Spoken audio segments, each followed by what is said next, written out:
سپسیسی و یا لامپی به وجود آمده و نمیتونه غذا بخوره و فلان اینا، و وقتی که میپرسیم که خب این چند مدت اینجا هست و فلان، میگه شاید 1 ماه میشه، 2 ماه میشه. و اینا اکثرا همین دلیلش، مخصوصا تو خرگوش‌ها اینا پاستورالوزیس دلیلش اینفکشنش، و خب اینجا بوده مسلما احتمال این که انسان‌ها با این باکتری تماس داشته باشن و بتونن خودشون کانتامینه بشن و یا این مریض رو از خرگوش بگیرن احتمالش زیاده. و بنابراین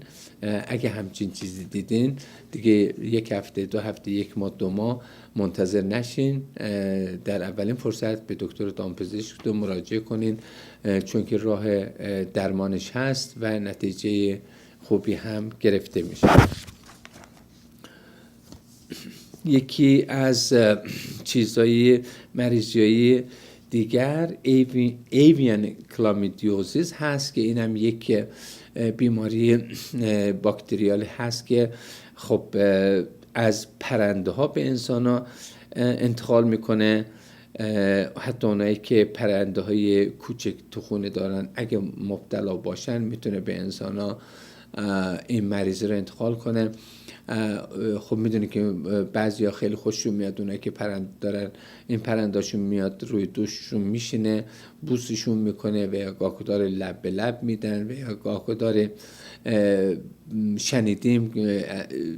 که اینا میگن که ما مثلا نمیدونم غذاش میذاریم روی لبمون، روی زبونمون، این پرندمون اینقدر عاقله، اینقدر خوشگله، اینقدر خوبه که میاد از روی زبونمون، از روی لبمون غذاش برمیداره. اینا چیزای تفریحی، شاید چیزای دوست داشتنی باشه، ولی از نظر سلامتی مضرات خودش حتما داره. بنابراین ما پیشنهادمون اینه که اگه از این کارها بتونن جلوگیری بکنن و این کارها رو نکنن به نفع خودشون خواهد بود. همونطور که عرض کردم بعضی از متاسفانه الان، حالا من میگم متاسفانه من خودم زیاد با این موافق نیستم، برای اینکه خیلی از جوونا، مخصوصا دخترها پسرای جوون و کوچیک و اینا میرن وقتی که پدر مادرشون به اینا اجازه سگ و یا گربه گرفتن رو نمیدن و یا نمیخوان به خاطر مشکلاتش خرج و اینا میرن موش میارن. اینجا موش هم میفروشن، موش هم مردم تو خونهشون نگه میدارن. خب بالاخره حتی شاید نگهداریش از سگ گربه هم سخت‌تر باشه، برای اینکه بالاخره بازی سگ و گربه رو میشه شست، بیرون برد، یه هوایی خورد، ولی موشی که یه چیزی کوچیک هم میشه تو هست و نظافتش به آنچنان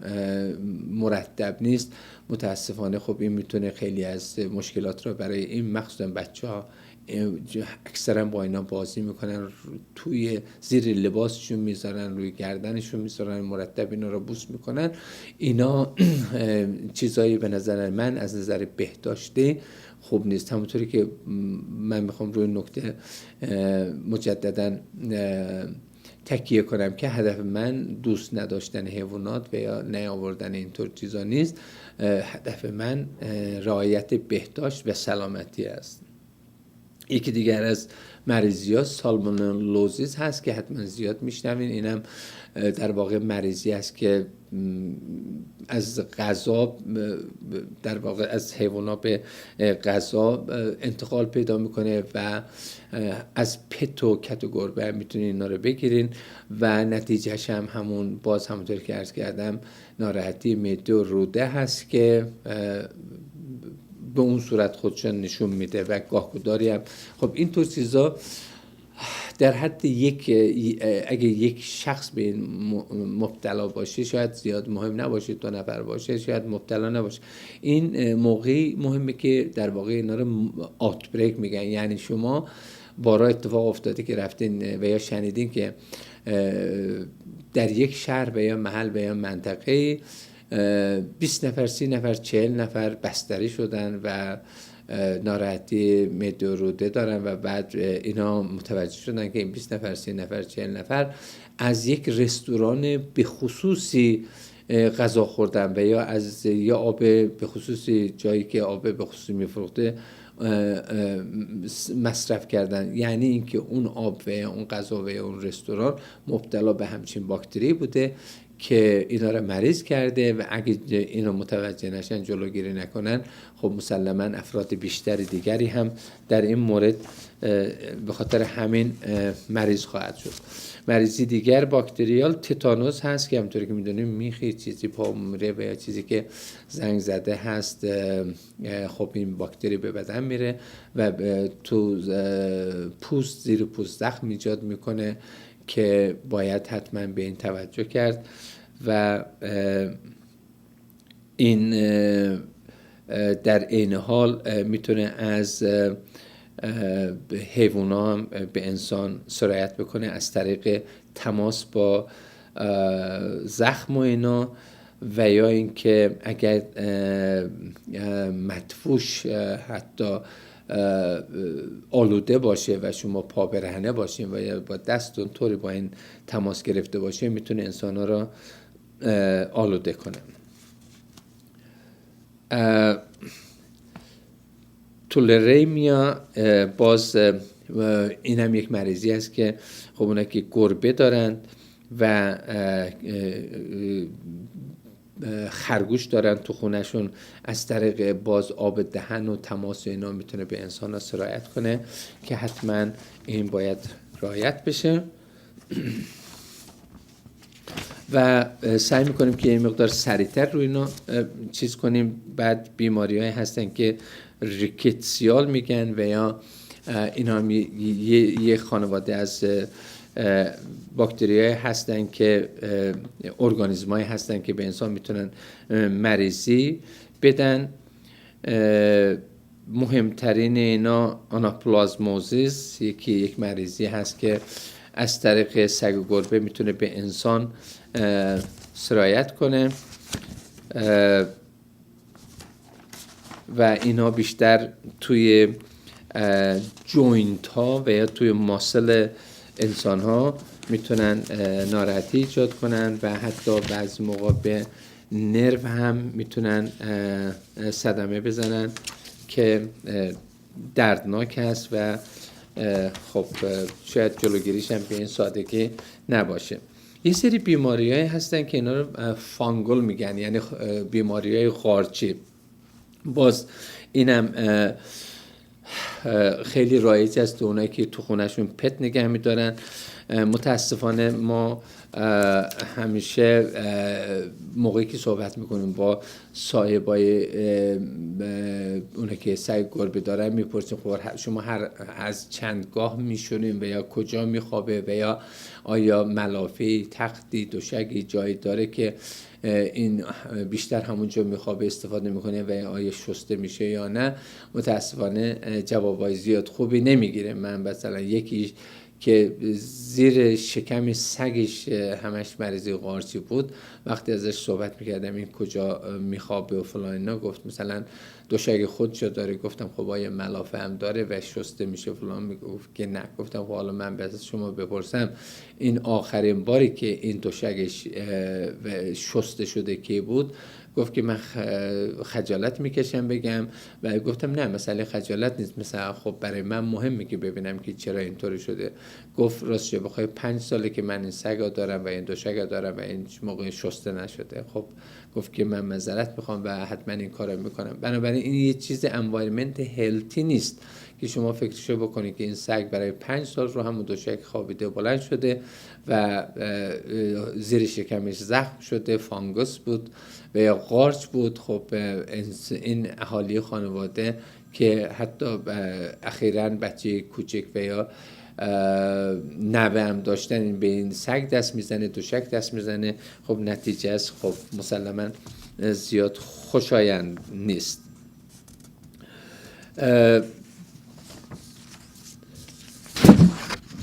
باز یکی از بیماری‌های دیگری که قارچی رینگ ورم میگن و یا چیز اسم عمومیش رینگ ورم هست. این باز سگ و گربه‌ای که موهاشون خیس میشه، خیس میمونه و یا خشک نمیشه و یا هوای لازم را نمیگیرن و یا تو تاریکی زیاد میمونن، این قارچ تو بدنشون رشد میکنه و اینا به راحتی میتونن به انسانها سرایت بکنن، انسانها میتونن اینا رو بگیرن از اینا. و متاسفانه همونطوری که عرض کردم بچه ها و یا جوان ها که چون بالاخره رشد بدن بیشتره و یا تحرک بدن بیشتره، اینا احتمال اینکه این مریض را بگیرن زیاده و یا همونطوری که عرض کردم باز سالمندان این مریضی را به راحتی میگیرن. اونایی که اگه توی خونهشون سگ گربه دارن یا یه موقع اگه دیدن که به صورت یک چیز دایره شکل قرمز رو تو بدنشون در اومده و یا سگشون گربهشون همش خودشو میخوره، مشکل داره، حتما فکر بیماری قارچی باشن و در مورد خودشون با پزشکی خودشون صحبت کنن و حتما برای اونا مطرح کنن که پت دارن و یا سگ گربه دارن تو خونه و اگه خارشی چیزی زخمی روی سگشون هم هست به دکترشون بگن. خب که اکثرا بدون که اصلا بگن همچین چیزی ببینن، دکترها روی این مسئله فوکوس میشن، تکیه میکنن، تست میدن و همه مسائل را مجددا همطور به دکتر دامپزشکشون در مورد سگ گربهشون بگن که چیز لازم را، جلوگیری های لازم را بتونن و یا تریتمنت های مفید را بتونن انجام بدن.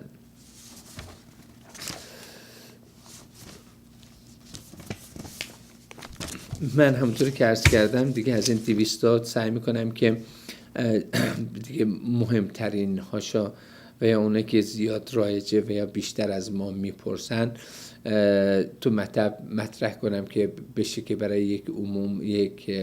به صورت اطلاعات عمومی مفید باشه و بعدا همونطوری که عرض کردم در مورد دیتیلش اگر خواستن صحبت بود ما در خدمت شما هستیم. مریضی بعدی جیاردیازیز هست، یه انگلی سگ گربه ها اینا دارن و به صورت ناراحتی معده و روده خودشون نشون میدن و انسان ها میتونن اینو از طریق تماس با مدفوع حیواناتشون به خودشون منتقل کنن و همون مشکلات جی ترکت و یا معده و روده به صورت اسهال استفراغ اینا توی انسان دیده بشه. ما کیس هایی داشتیم که حتی جوون هم بودن، یعنی زیاد بچه و پیر و اینا هم نبودن، خب مریض شده بودن، ناراحتی معده و روده داشتن و وقتی پیش دکترشون میرن و اینا رو تست میکنن و این جیاردیا پازیتیو بوده و یا توش همین انگل رو پیدا کرده بودن که بلافاصله دکتر اینا به اونا گفته بودن که آیا شما پت دارین یا نه، احتمال داره که اینا از سگ گربه‌تون گرفته باشین و حتما باید به دکتر دامپزشکتون مراجعه کنین که در این مورد تست کنن، اگه سگ گربه‌تون داره از اون جلوگیری بکنه، تریتمنت بکنه، درمان بکنه که خب میتونه از جاهای دیگه هم گرفته باشه، ولی خب مسلما یکی از سورس هایی که میتونه مریضی را گرفته باشه همون سگ گربه شونه. بنابراین ما این کیس ها رو به صورت عادی شاید همیشه نباشه ولی تقریبا از همه اینا اکسپریانس داریم، یعنی اتفاق افتاده برای خودمون، فقط همش به خاطر که کتاب نوشته و یا مجله نوشته نیست، ما اینا رو میبینیم. یکی از مریضهای بعدی توکسوپلازموزیس هست که اینا بیشتر خانم‌ها از ما میپرسن. توکسوپلازموزیس هم یه انگلی هست که یکی از چیزایی که میتونه داشته باشه، سورسایی که میتونه اینا داشته باشه، گربه ها هستن تو خونه و همچنین بیشتر تو گربه هاست، همچنین میتونه این پرنده ها هم اینا داشته باشن. خب بیشتر پرنده هایی که تو بیرون هستن، ولی گربه ها مخصوصا گربه هایی که بیرون میرن اینا میتونن از سبزیجات، میدونین که گربه ها دوست دارن سبزیجات بیرون بخورن، علف بخورن و یا حتی لیست زدن و یا لیک زدن و یا تماس اینا رو میتونن بگیرن و به خونه بیارن و خب مسلما اینا گاهگداری حتی بیرون برن مطبوعشون و یا کارایشون رو در جاهای مخصوص تو خونه میکنن و صاحب خونه اینا رو تمیز میکنه و اگر رعایت کامل نکرده باشه میتونه با این مدفوع اینا دستش تماس بگیره و متاسفانه اینو به خودش منتقل کنه. این چیزی که هست که خب اکثر خانم‌ها اینو میدونن و یا میشنون که آیا گربه برای حاملگی خوب هست یا بد است و اینا. این یکی از اونایی هست که میتونه اگه گربه این مریضی رو داشته باشه و منتقل بکنه به یه خانم حامله، احتمال سقط جنین و یا آبورشن است. احتمالش 100% نیست. من باز همونطوری که عرض کردم من تو اکثر این کیس ها اکسپریانس شخصی دارم که یکی از مشتریای من یه خانم جوان، زوج جوان مراجعه کردن. خب اونا مطلع بودن قبل از اینکه اتفاق بیفته، مراجعه کردن گفتن به ما گربه داریم و من خانمم حامله هست و یا میخواد حامله بشیم، میخوایم بچه دار بشیم، میخوایم که تست بکنیم گربه‌مونا که ببینیم آیا این توکسوپلازموز داره و اگه داره خب چیکار باید بکنیم که گربهشون هم خب مسلما اینا که حیوان دارن اکثرا حیواناشون رو دوست دارن که ما چجور میتونیم جلوگیری کنیم که برای بچه‌مون و یا برای خودمون اتفاق نیفته. که خب من به اونا پیشنهاد کردم که من پیشنهاد میکنم که شما یعنی خانم خودتون تست کنین، برین دکترتون بگین همچین چیزی هست و من میخوام توکسوپلازموز تست بدم، منم گربتون انجام میدم و ببینیم که کجای کار هستیم. و وقتی ما انجام دادیم و اونا هم رفتن دکترشون تست توکسوپلازموز داد، گربه نگاتیو بود، یعنی این انگل نداشت، ولی خانم داشت و خوشبختانه به صورت پسیو بود، یعنی اکتیو نبود، فعال نبود و دکتر گفته بود که این حالت پسیویش برای بچه دار بودنش مشکلی نخواهد بود. این خانمم مثل بنده از میدلیست بود و خب اینا مهاجر بود به کانادا و اینا در بک‌هوم و یا کشور خودش بالاخره با تماس با حیوانات و یا مدفوع و یا چیزهای دیگه بالاخره یه چیزی به جوری گرفته بود. منتهای مراتب همونطور که عرض کردم به صورت اکتیو خوشبختانه نبود و الان خوشبختانه همون خانواده 2 بچه داره.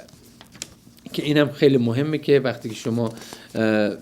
چه حامله باشین یا نباشین، چه خانم باشین یا آقا باشین، وقتی که مدفوع گربت رو عوض میکنین، تمیز میکنین، سعی کنین که کمترین تماس را داشته باشین، دست کنین، هر روز تمیز کنین. متاسفانه اینا که خونه گربه دارن اینا یه خاکایی میگیرن که هفته یه دفعه اینا تمیز میکنن که این از نظر بهداشت خانواده اصلا صحیح نیست، اصلا پیشنهاد نمیکنیم اینا را. و برای اینکه از بوی مدفوع و یا چیزای دیگه جلوگیری کنن میرن خاکای بودار خاکایی که بوی خوب میده، کمیکال میده، از اون میگیرن که این هم اصلا در واقع یه نوع چیز رد گم کردن. عوض این که به کار درست انجام بدن که مواظب سلامتی خودشون باشن، میان یه کاری میکنن که یعنی بو شنیده نشه، حال این که مشکل هنوز اونجا هست. بنابراین من پیشنهاد میکنم که خواهشاً از این مسئله هم جلوگیری بشه.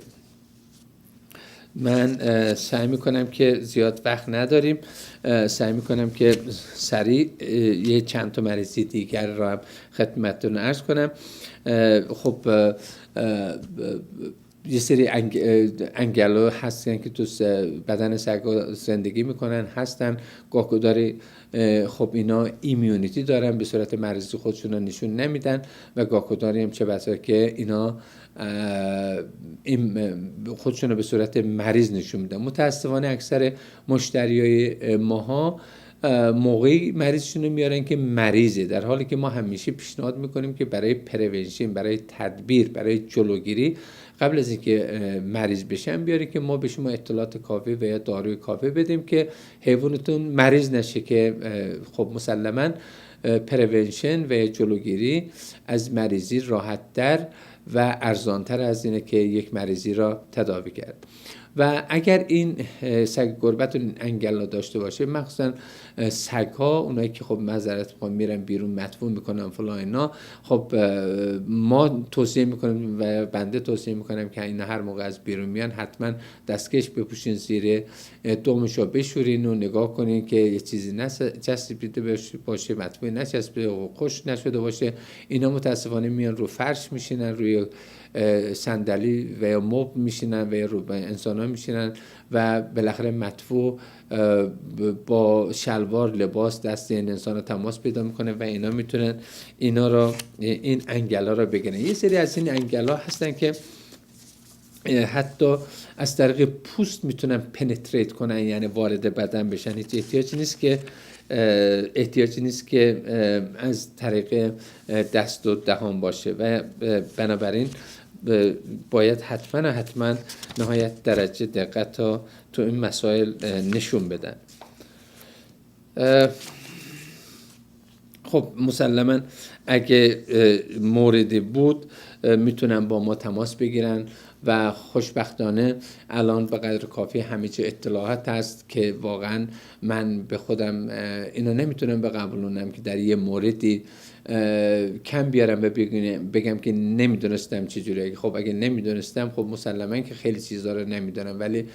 اینو مطمئن هستم که اگه چیزی اطلاعات احتیاج دارم حتما میتونم یه جای پیدا بکنم که در این مورد اطلاعات بگیرم. بنابراین جایی برای بهانه‌گیری متاسفانه نیست. باز اگه تو دستتون زخمی هست و یا دستتون رو بریدین و یا یه جایی خورده زخمی هست و فلان اینا، اگه پت دارین، سگ گربه دارین خونه، سعی کنین که این سگ گربهتون با زخمتون تماس نداشته باشه که اگه از طریق بزاق دهان و یا از طریق پوست و اینا بتونه باکتری انگلی بین بدن شما سرایت بکنه که خب بعد شاید به راحتی و یا تداویش تدبیرش به این راحتی نباشه. باز ما کنفرانس های پارازیتولوژی و یا انگل شناسی در مورد دامپزشکی که میریم،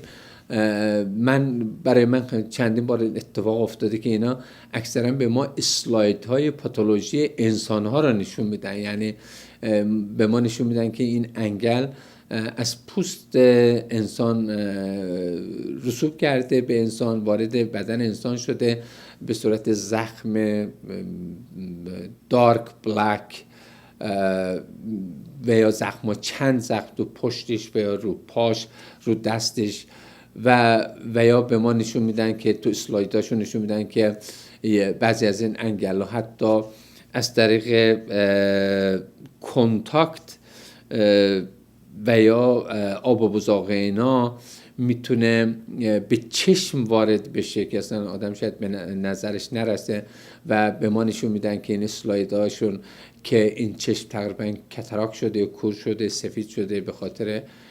انگلی که وارد سیستم از طریق چشم شده. بنابراین فقط از طریق دهان نیست، از طریق چشم، از طریق پوست هم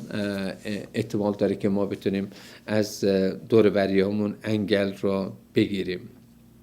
که یکیشون اصلا به اسم آی ورم معروفه، یعنی انگل و یا کرمی که به چشم وارد میشه. خب اینم باعث کانجکتیوایتیس و یا اینفکشن آی میشه. بنابراین همیشه مخصوصا تو هلت کیر سیستم کانادا این خیلی مرسومه که میگن حتما اگه مشکلی داشتین در اولین فرصت به دکترتون مراجعه کنید و خودتون تصمیم نگیرین که آیا این چیز مهمی هست یا مهمی نیست و اینا اجازه بدین که نتیجه آزمایشات به ما بگن که تا چقدر میتونه این برای ما چیز باشه، خطرناک باشه.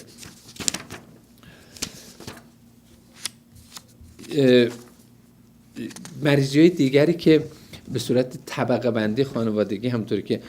در اول برنامه عرض کردم ویروس‌ها هستن. ویروس‌ها خب همونطوری که می‌دونیم مریضی‌های خطرناکی هستن. ویروس‌ها اکثرا تداوی ندارن و بیشتر پیشگیری داره. بنابراین حتما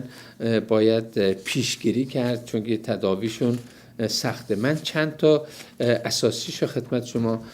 عرض میکنم. ببین الان امروز دنیا رو هر جا رو نگاه کنین 3 تا مریضی مهمی که دنیا در موردش صحبت میکنن،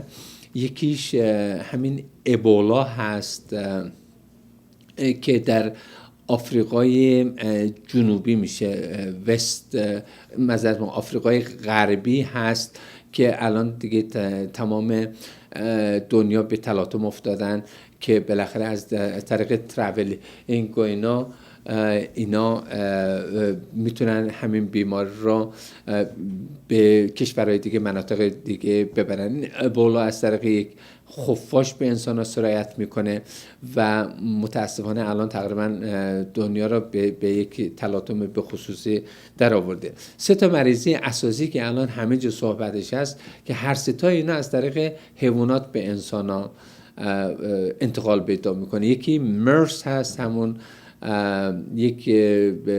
بیماری تنفسی باز ویروسی هست که این از عربستان شروع کرده و من